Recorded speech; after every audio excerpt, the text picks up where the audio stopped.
एक आदमी ने 8 साल में पहली बार अपने बेटे का जन्मदिन मनाया, लेकिन उसे लोहे का एक रहस्यमय डिब्बा उपहार में मिला। लड़के ने जैसे ही हाथ डाला, उसकी कलाई से खून बहने लगा और वह बेहोश हो गया। लेकिन उसके पिता शांत रहे।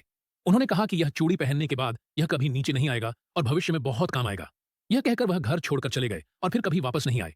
वक्त सीधा 2060 तक पहुंच गया। वह लड़का, वह चूड़ी पहने हुए, अब बड़ा हो चुका था। तब तक धरती पर ओजोन लेयर खत्म हो चुकी थी और पेड़ पौधे नष्ट हो गए थे। जीने के लिए लोगों को ऑक्सीजन कंपनी से क्रिटिकल ऑक्सीजन खरीदनी पड़ती थी। लड़के की पत्नी सीमा भी कम शुद्धता वाली ऑक्सीजन की वजह से बीमार हो गई थी। अचानक उसे कंपनी की मालकिन का कॉल आया। उसने कहा कि सिर्फ यही लड़का धरती को बचा सकता है। वह औरत उसे गुप्त लैब में ले गई, जहां एक विशाल टाइम मशीन थी।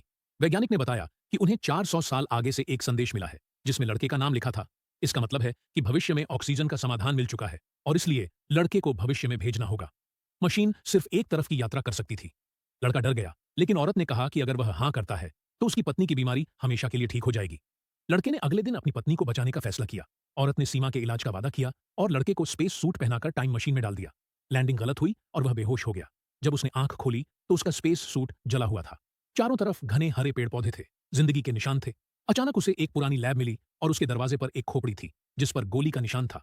जब उसने पास पड़ी हुई शर्ट उठाई तो नेम टैग पर उसका अपना नाम लिखा था और उसकी बाईं कलाई पर वही चूड़ी थी, जिसका लाल रंग अब हरा हो चुका था।